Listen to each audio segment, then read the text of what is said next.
कल 19 अप्रैल 2026 को कानपुर में बड़ी विभत्स घटना घटित हुई है, जो किदवई नगर के ब्लॉक स्थित त्रिमूर्ति अपार्टमेंट में हुई है। पति पत्नी और एक बेटा, दो जुड़वा बेटी जो 11 साल की थी रह रही थी। पिता का नाम था शशि रंजन और पत्नी का नाम था रेशमा। शशि रंजन किसी कारण से मानसिक तनाव से गुजर रहे थे और शशि रंजन की माताजी का देहांत 6 फरवरी 2024 को हो गया था, जिनका नाम गीता मिश्रा था, जिसके कारण शशि रंजन जी अपनी माता जी के देहांत के बाद से और डिप्रेशन में चले गए और वो कई बार अपनी पत्नी से कहे थे कि हम भी मर जाएंगे। कुछ डिप्रेशन तो था ही और इसमें डिप्रेशन के कारण कुछ और जुड़ रहे हैं कि 19 अप्रैल 2026 को ये 500 रुपया का एक काटने वाला चापड़ बाजार से लाए। वो शायद एक दिन पहले लाए थे और 11 साल की दो बच्चियां जो पापा पापा कहकर उस व्यक्ति शशि रंजन के पीछे पीछे घूमती थी, उसको रात को पहले बेटी को रात करीब 1 बजे के आसपास 1:50 पर रात्रि को मार दिया और दूसरी बेटी को 3:25 पर मार दिया। 1:50 और 3:25 सुबेरे, यानी कि 19 अप्रैल 2026 की प्रातः की घटना है और मार दिया। और मार देने के बाद पिता वहीं बैठा रहा। आप जान से ज्यादा बच्चे प्यारे होते हैं विश्व में, सबसे ज्यादा उनके लिए व्यक्ति चोरी, बेईमानी, बदमाशी जितना भी होता है गलत काम करके बच्चों के भविष्य के लिए इकट्ठा करता हो। इतनी बड़ी घटना उसने कर दी। इसके मूल कारण आगे हम आपको बताएंगे। मार दिया।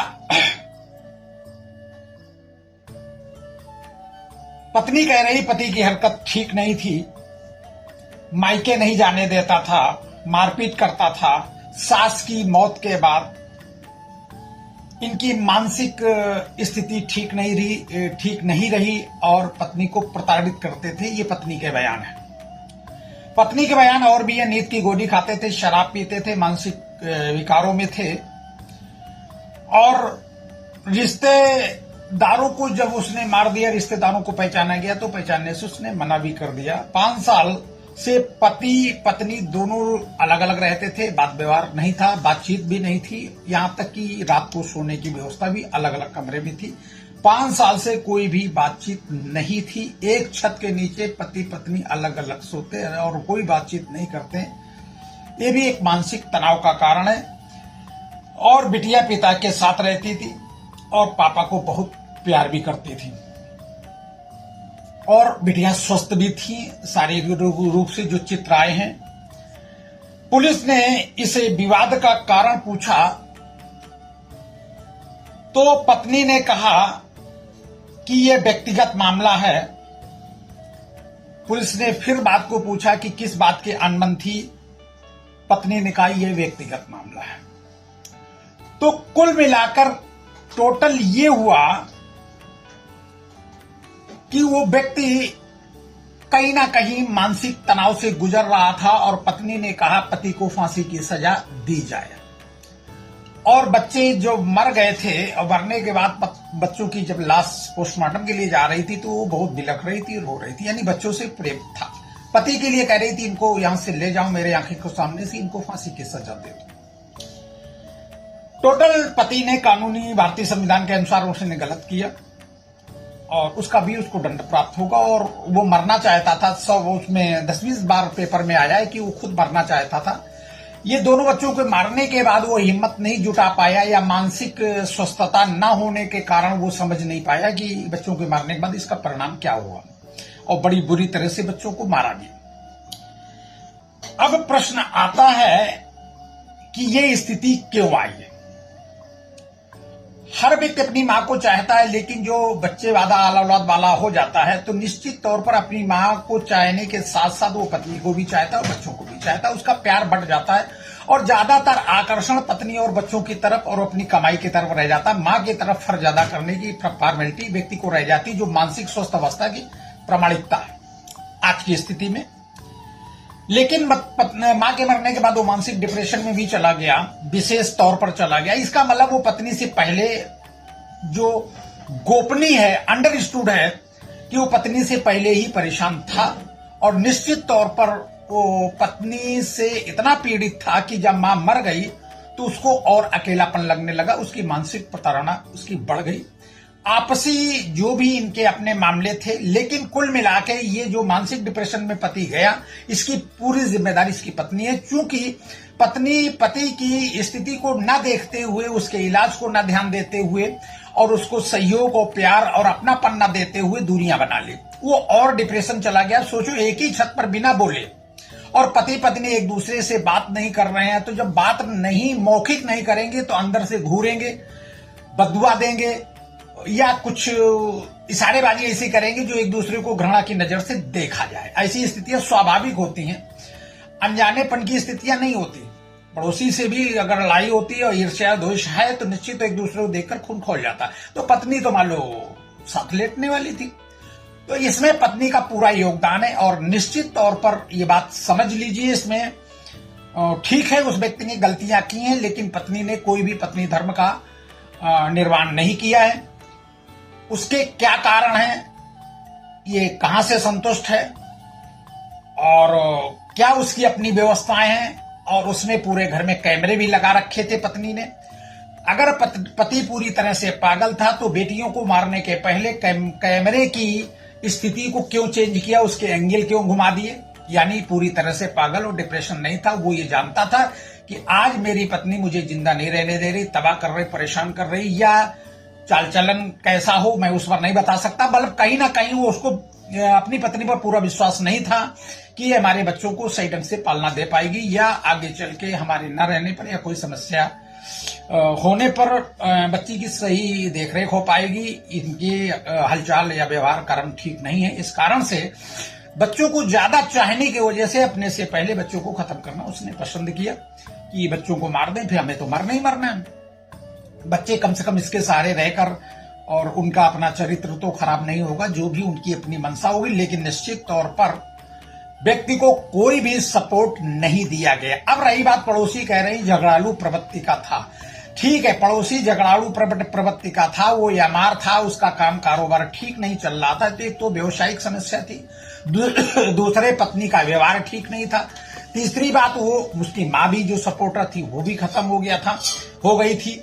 तो ये सब समस्याएं उसको अकेलापन, उसको डिप्रेशन में लाके खड़ा कर दिया, और अकेलापन उसके साथ हुआ दुर्व्यवहार, जिससे वो बहुत पीड़ित था और उसको कुछ समझ में नहीं आया और उल्टा पुल्टा काम कर डाला। देखिए, कभी कभी राहु की दशाएं ऐसी चलती हैं जो व्यक्ति मकड़ी की जाल की तरह अपनी कमी कमजोरियों में प्रभावित होकर वो काम कर देता है और फिर वो स्वयं अपने जाल में फंस जाता है। ये राहु की महादशा का योगदान होता है, और मैंने बहुत नजदीक से इन चीजों को देखा है। और जो उस व्यक्ति से गुजरा, मैं व्यक्तिगत अनुभवी हूं, और अगर सपोर्ट मेरे बच्चे का मुझे ना मिलता तो शायद मेरी भी स्थिति यही होती। ये निश्चित तौर पर है। ठीक है, उसने कत्ल किया, वो दिखाई दे रहा है दुनिया को, लेकिन पत्नी का इसमें इस कत्ल में पूरा योगदान है और पूरा समर्थन है। उसने काटने के लिए चापड़ नहीं दिया, काटने के लिए कहा नहीं, लेकिन उसने जो पति की मानसिक स्थिति, विकृत स्थिति तैयार की, इसकी जिम्मेदार पूरी पत्नी है। पत्नी ने बिल्कुल सपोर्ट नहीं दिया, वह स्वस्थ और मस्त और वो अपनी पूरी तरह से अपने जीवन को एंजॉय कर रही थी। पति तड़फ रहा था और उसको जो समझ में आया उसने किया, चूंकि कोई समझाने वाला नहीं। और जब मानसिक डिप्रेशन में होता है तो बाहर भी आदमी लड़ता है, बाहर भी झगड़ता है। तो पड़ोसी अगर कह रहे हैं झगड़ालू प्रवृत्ति के थे, तो स्वाभाविक हो सकता है, क्योंकि घर में उसको अशांति, दुख, परेशानियां मिल रही, व्यापारिक संघर्ष झेल रहा, तो स्वाभाविक प्रक्रिया है। रही बात पत्नी शराबी रहती थी, वो मीठी मीठी बातें पड़ोसियों से करती होगी, तमाम बुराई बताती होगी पति को, तो दुनिया की नजर में पति बुरा हो गया। अब वो शराब पीता था, नींद की गोली खाता था, यानी उसको नींद नहीं आती थी, ये प्रमाणिक बात है। क्योंकि रात को 1:50 एक बेटी को मारा, फिर 3:35 पर एक बेटी को मारा, इसका मतलब रात भर सोया नहीं, वो सोता भी नहीं था, तो नींद की गोली खाता था और शराब भी पीता था। जब मानसिक डिप्रेशन होता है तो जीने के लिए आदमी इस तरह के कर्म करता है। तो उसने जीने की पूरी कोशिश की दवाइयों के सारे, लेकिन दवाइयों ने भी उसका साथ नहीं दिया, क्योंकि मानसिक अस्वस्थता सोचने से होती, बहुत ज्यादा विचार करने से होती, संकल्प शक्ति से होती, और इसका इलाज अध्यात्म है, यानी स्लो संकल्प, कम संकल्प ही मन में जब आएंगे तो उसका निदान कम सोचना और मानसिक शांति परमात्मा शक्ति ही है। और वो उसको प्राप्त नहीं हुआ, दवाइयों में ढूंढा लेकिन उसका पूरा लाभ प्राप्त नहीं हुआ। मैं बार बार कहता हूं, उस पत्नी ने पत्नी के साथ पत्नी धर्म का कोई भी निर्माण नहीं किया। ठीक है, शारीरिक संबंध नहीं बनते, बोलचाल नहीं बनती, प्यार तो दे सकती हो, उठ बैठ के उसको आश्वासन तो दे सकती हो, मत परेशान हो, ठीक हो जाओगे। बड़े बड़े राजा महाराजाओं पर विपत्तियां पड़ी, परेशानियां आई, मां मर गई, पिता मर गए एक्सीडेंट में, क्या सब ठीक नहीं रहे? हम हैं तुम्हारे साथ, हम सपोर्ट करेंगे। ये 4 बातें अगर उससे कहती रहती और उसको थोड़ा सपोर्ट करती, मानसिक संतुलन उसका निश्चित तौर पर ठीक हो जाए, उसका एक सहारा तो तैयार हो जाता। तो तुम सहारा देते हो, किनारे हो गई। अब बेटी का सहारा पिता था, पिता स्वयं अपने सहारे से डिस्टर्ब था, वो खुद ही फाउंडेशन पर नहीं था, दवाइयों शराब के सेवन में जीवन यापन कर रहा था, तो वो उब गया और उसने कुछ ऐसी घटनाएं कर डाली। देखिए, इसमें बहुत अच्छी जांच होनी चाहिए और निश्चित तौर पर मैं ये सामाजिक तौर पर ये वीडियो बना रहा हूं और सभी महिलाएं या पुरुष देखें। अगर पत्नी डिप्रेशन में है तो पति पूरा सपोर्ट करें, प्यार, अपनापन, उनकी देखरेख करें, खाना पानी की व्यवस्था करें, निश्चित तौर पर मानसिक डिप्रेशन कम हो जाएगा। ये मेरी गारंटी है। दवाइयां सपोर्ट और सहयोग दे सकती हैं लेकिन ठीक नहीं कर सकती। ठीक परिवार का अपनापन ही कर सकता है। बेहतर है ऐसी पत्नियां जो पति से दूर रखकर एक ही छत के नीचे रहना चाहती हैं, तो वो पत्नियां अपनी व्यवस्था कर लें, पति को अकेले छोड़ दो। कम से कम उसको यही तो लगेगा कि मेरी पत्नी नहीं है, मर गई संसार से। लेकिन रोज रोज देखकर वो कुड़ेगा तो नहीं, परेशान तो नहीं होगा। और यही पति करें, यही पत्नियां करें, दोनों के लिए समान व्यवस्थाएं हैं। एक छत के नीचे ईर्ष्या द्वेष भरा जीवन न जिए। निगेटिव ऊर्जाएं खूब होती हैं जिसका असर पूरे परिवार में जाता है और इतनी बड़ी दुर्घटना का सामना करना पड़ता है। परेशानियां सबके होती हैं, लेकिन परेशानियां समझने की ताकत, निराकरण करने की ताकत हर व्यक्ति के पास नहीं होती। मानसिक डिप्रेशन के कारण वो उलझता है, परेशान होता है। मेरा व्यक्तिगत अनुभव है, बहुत नजदीक अनुभव है। मैं इसमें समाज को ये देना चाहता हूं कि इसमें पत्नी का पूरा दोष है और सभी लोग स्वस्थ मस्तिष्क से इस विषय को सोचेंगे। पति अकेला पड़ गया, इस कारण से इतनी बड़ी घटना घट गई और किसी ने सपोर्ट नहीं किया। भाई रिश्तेदार नातेदार तो बने के साथी हैं, वो तो सपोर्ट परिवार करेगा नहीं। माँ थी, वो हर व्यवस्था में सपोर्ट करती, माँ चली गई। ये पति ने अपना मानसिक टॉर्चर शुरू कर दिया, दूरियां बढ़ा दी और तमाम सारे व्यवहारिकता की होगी। क्योंकि वो बार बार कहती ये व्यक्तिगत मामला है। पुलिस ने पूछा क्या मामला, क्या है आपसी अनबन का मामला? बोले व्यक्तिगत मामला। अच्छा, क्या भाई व्यक्तिगत मामला है? क्या व्यक्तिगत मामला है? पति खराब है, पति मन का नहीं है, पति कमाऊ नहीं है, पति उलझता है, दूसरा ढूंढ लो, क्या दिक्कत है उसमें? वो जले फूके मरे। तो ये आसुरी शक्तियों पर विचार करें। मैं किसी को चरित्र का दोहन नहीं करता, लेकिन ये निश्चित तौर पर है कि पति के पूरे कृत्य के जिम्मेदार उसकी पत्नी है। उसने कोई भी आध्यात्मिक, व्यवहारिक और सांसारिक कोई भी व्यवहार का निर्वाह नहीं किया। बाबा शिव को याद करें और आनंदित रहें। बाबा शिव।